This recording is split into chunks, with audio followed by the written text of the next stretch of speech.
freedom isn't the result of wealth. It's the foundation. Welcome to Wealth Independence, where freedom leads and real wealth follows through battle-tested strategies, hard-won lessons, and real-world experience. You'll discover how to accelerate your path to true financial independence. And now your hosts, Dustin Bailey and Adam Penn. All right, welcome back to the Wealth Independence Podcast, where freedom leads and real wealth follows. I'm Dustin Bailey, and here is Adam Penn. Hi, Adam. Hi, Dustin. How are you? I'm doing well today. I'm continually trying to figure up ways to vary how I The intro. you. Yeah, it's pretty rough. You don't like the one and only. You always hate when I say that. So that's because there's the other one that we know of. No, I know we've covered this on several episodes now. Let's not do it again. Let's not. No, that would not be. No, I'm doing good. I mean, looking at some land. That's what I was telling you right before we started. That there's 560 acres I'm looking at buying. It's a lot. So, yeah, it is. Maybe build a house on it or something. Got to figure out easements and all sorts of other stuff first. So it's not as cut and dry as, honestly, like even buying an apartment building. It's like cash flow, loan. Yeah, I'll do that. And then this is like, I have to spend money every month and figure things out and put a lot of time into it, right? There's no like team that comes with it. Yeah. There's and you about need a team to manage a property of that size, right? It was fire damage, wasn't it? It was fire damage. It wasn't heavily treed before, but it is, all the trees that are there are burned. Okay. Well, honestly, I mean, all that stuff grows back, right? Like that's kind of the beauty. If you're buying it right now at a low point when someone doesn't want it, I think you're getting a pretty attractive price on it, from what you told me. So it's good. No, I will look forward to you're going to build an airstrip on it, right? Yeah, I would like to, and I actually think you could, but it's the big thing is the road. Well, if you got the airstrip, you don't need the road, right? Yeah, well, even the road down to where the house would be. Oh, okay, fair enough. Fair enough. Anyway, lots and lots of things to figure out. Well, that'll be an exciting venture for you. Yeah, it's a lot of fun. Speaking of buying real estate, yeah. What's the episode for today? Well, I don't know. This was your idea. It's always my idea. So the idea today, there was a story lead into this one. Yeah. So I mean, a while ago, I was on a call with Ken McElroy, and he said something. He always says little things that seem to be extra smart. And he said, and so this is like a double quote. He was quoting Kiyosaki saying, Robert Kiyosaki, saying that Robert said the reason to own a business is to create cash flow to buy real estate. And so, he said a lot of his business is, even though it earns income, gets dumped back into the ownership of real estate. And then I assume that, he lives his life off the income generated from the real estate, not the income his business makes.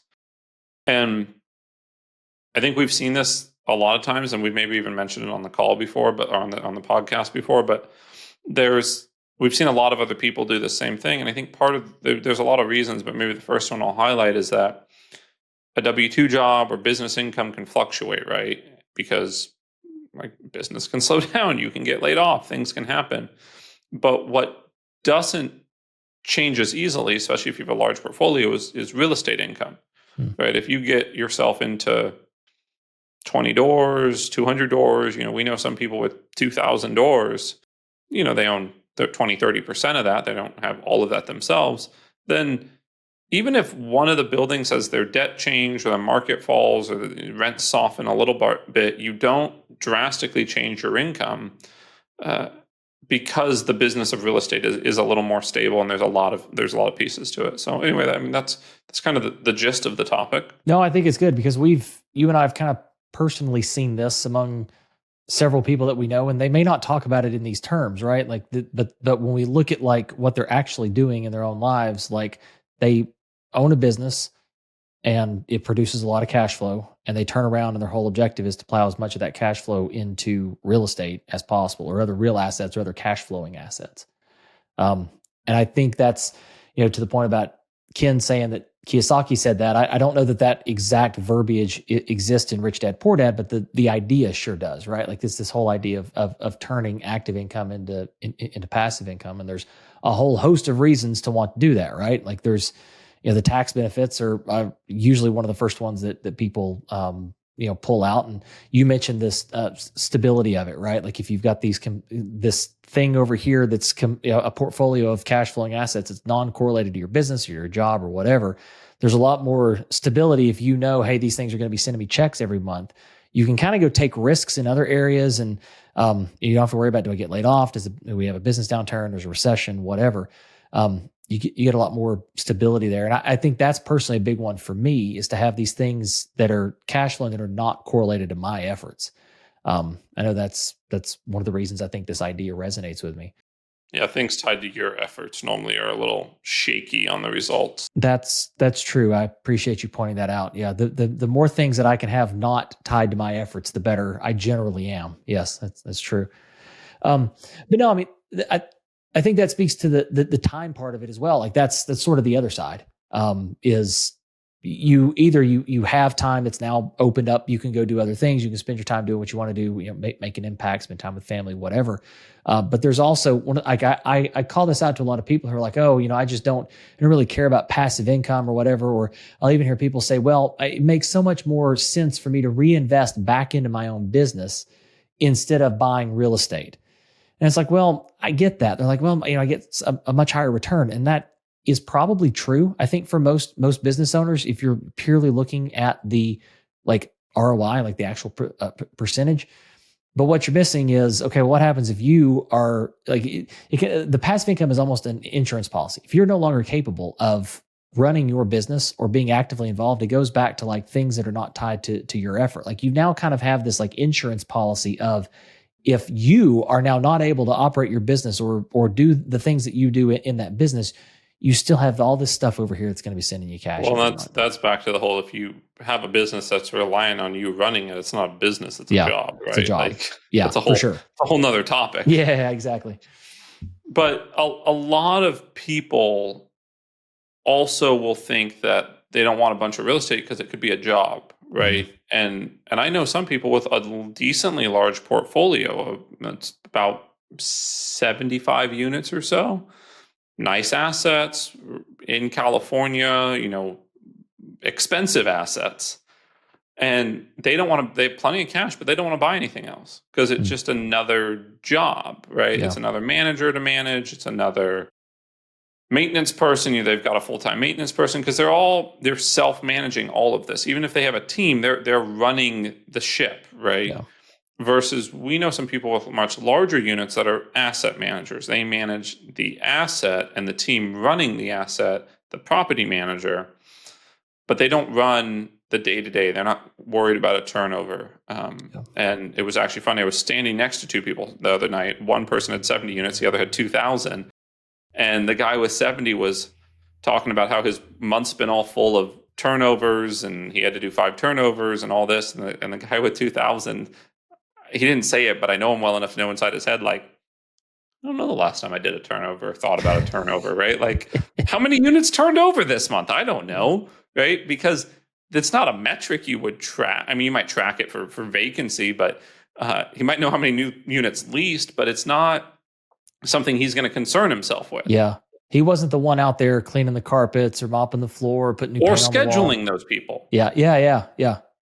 Right? You don't even have to be the one doing that physical thing, but you can't scale if you have to keep your head wrapped around all these things, right? Yeah.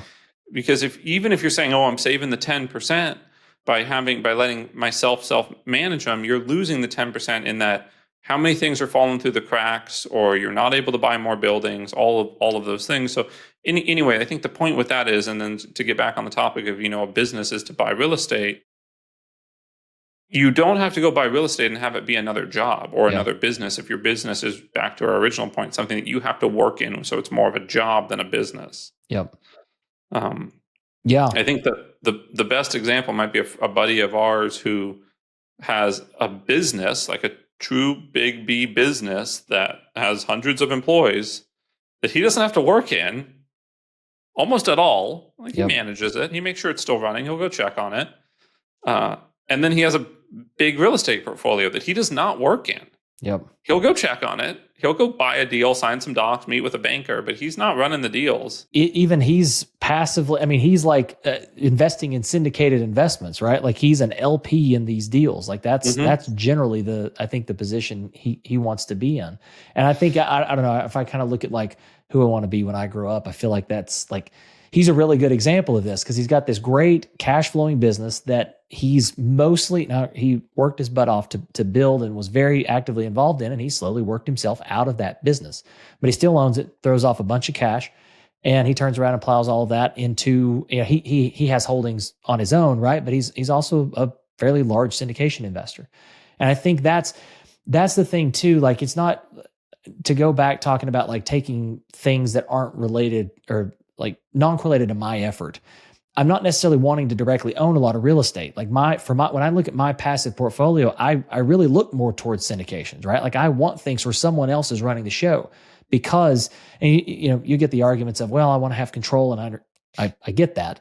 But at the same time, I look to that passive portfolio to be non-correlated to my efforts. And if it's real estate that I own, and to your point, you can get fairly passive in that. But when it comes, I'm not trying to shill syndications as the end all be all of investing, but it really kind of is a good solution to this problem where it truly is passive. You invest, you're done. You're not worrying about you're not even really asset managing, right? You're asset managing your own portfolio, like figuring out how you're going to invest your money, but you're not even sitting in the asset manager seat at that point. It's very, very passive. It's not correlated to any of your efforts, yet you're still getting all the passive income benefits, the depreciation, all those things. Part of me, on that same note, thinks that one of the reasons you're probably geared towards syndications is that you've seen quite a few sides of it, and you see that if you were going to go build your own portfolio and buy a duplex or a fourplex, you're not getting the economies of scale or the team that you could get by investing in a syndication, right? I think your thought might be a little different if you could go buy a 300-unit building yourself. Right? If you could do that, then sure, you can go get the team and asset manage the same that a syndicator does. But most of the time, the retail regular investors can't afford and don't have the balance sheet or experience to go buy a larger multifamily building.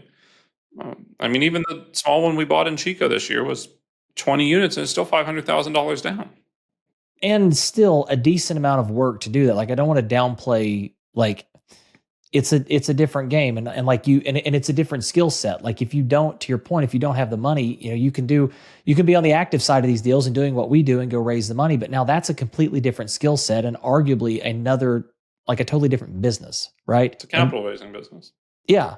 And so in addition, it's a capital raising business in addition to an asset management, an acquisition business, an asset management business. Like, there's a handful of skill sets that have to come together there. And I think for a lot of people, even if you had the cash to not have to raise the money, you're still having to go out and learn some of these other skill sets in terms of acquiring a much larger asset, what it takes to put together the team to do that.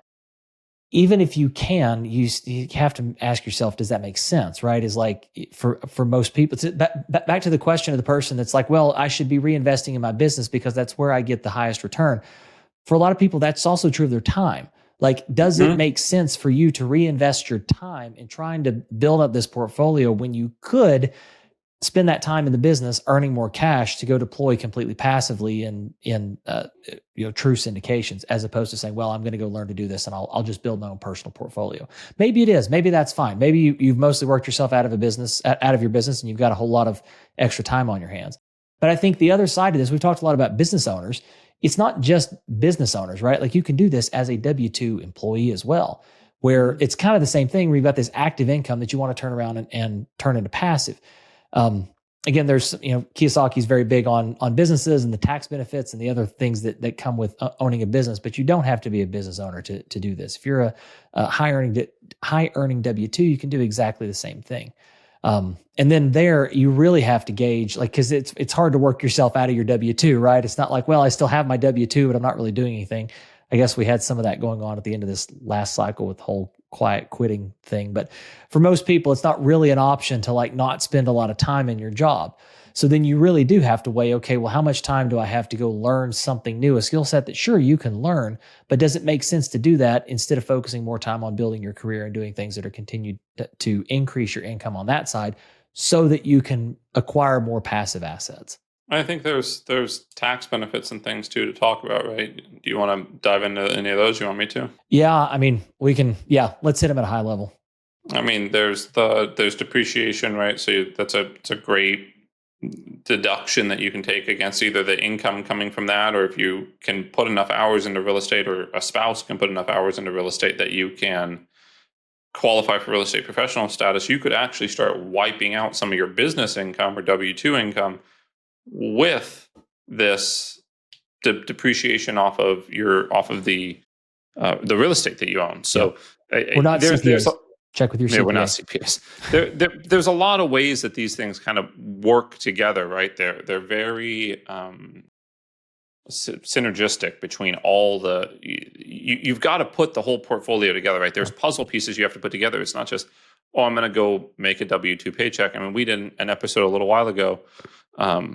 Well, maybe it hasn't aired yet. I don't know what order it's going in, but we did an episode a while ago about 401ks where it was talking and people were like, yeah, I'm going to put money into this 401k thing. I'm going to have my 401k, invest for me. And you're like, the 401k is not the investment, right? It's an investment vehicle. It's an account. You have a type of account, like a checking or a savings or a 401k account. Yep. So I think it's one piece of the puzzle you have to put together, and the investing is part of that. You can't just go work the job and say, oh, the 401k is going to take care of it, right?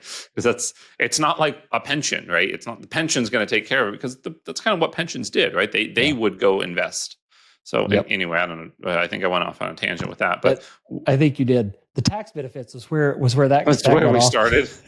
But my point is, because we wanted to do that at a high level, is there's so many different pieces to it, right? You get the tax benefits, and with the real estate, you earn in so many different ways. You earn with the appreciation of the property being worth more. You earn from the principal pay down if you have an amortizing loan, meaning that the tenants or the income on the property is paying down the loan every month.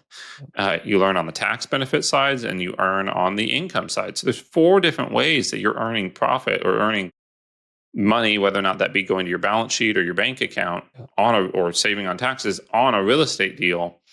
That when you look at a W-2 job, none of those exist. When you look at a business, you probably get the tax savings, you get the income.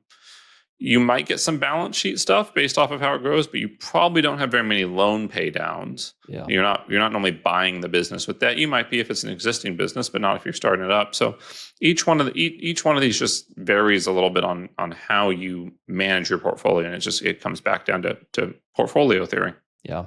And the more, generally speaking, the more passive you can get your income, the better, the more tax efficient it's going to be. The more options you have for either, using passive depreciation against it or using, other losses, whatever.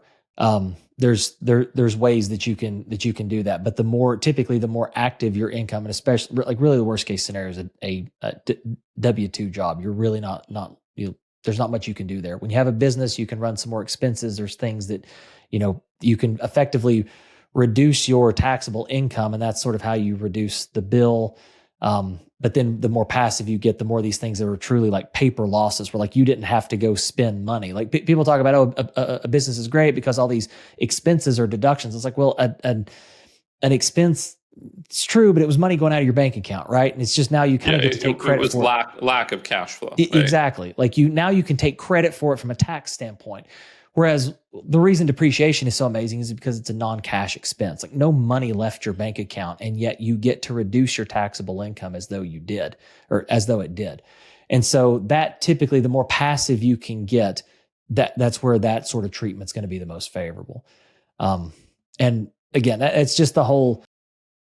Like Adam said, you got to put those pieces together, and the pieces are going to change, right? Like as you sort of move through this, move through the stages and the passive income continues to build, what used to make sense when most of your income was active might not make sense when most of your income's passive. So it's a thing that like you don't just set it and forget it. We talk a lot about you don't want to abdicate your investment philosophy, your investment strategy, and that's just another thing. Like this portfolio construction really should be constantly, not necessarily constantly changing, but you should always be evaluating if the current construction makes sense for your current situation, your goals, things like that. Like this is always it's a constantly evolving thing.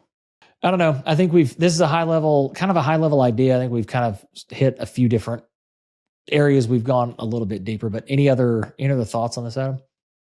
No, I think that's the main point. I think at the end of the day, it boils down to building a portfolio out of a passive income portfolio. Yeah. And I think the traditional way of doing that is to build up $1 million to $5 million net worth and earn 1 or 2% on it in the stock market on dividends or bond yields, which is one way of doing it. Or I think less traditional nowadays, but more historically common way of building wealth would be to build businesses and own real estate and own the assets that are being productive parts of the society. Yeah, own cash flowing assets. Yeah. It goes back to the very controversial Kiyosaki likes to define assets as things that put money in your pocket, and I think that's a great way to look at it. You want to accumulate as many of those as possible. It's kind of the end goal. Well, everyone, we'll kind of keep this one on the shorter side. I think most of our listeners appreciate that, but we do appreciate you listening. If you like this, go give us a thumbs up on YouTube or I think you can give a review on Apple Podcasts. Give us 5 stars. We appreciate that. Do the things that let the computers know you're enjoying it, and we'll get this message out to more people. But we, as always, appreciate you listening. Thanks so much for your time. We'll catch you on the next episode. Just remember, where freedom leads, real wealth follows. Thanks, y'all. Thanks for joining us on Wealth Independence. This show is for informational purposes only and is not financial, investment, legal, or tax advice and does not constitute an offer to buy or sell securities. All investments carry risk, and investors should always conduct thorough due diligence and consult with qualified professionals before investing.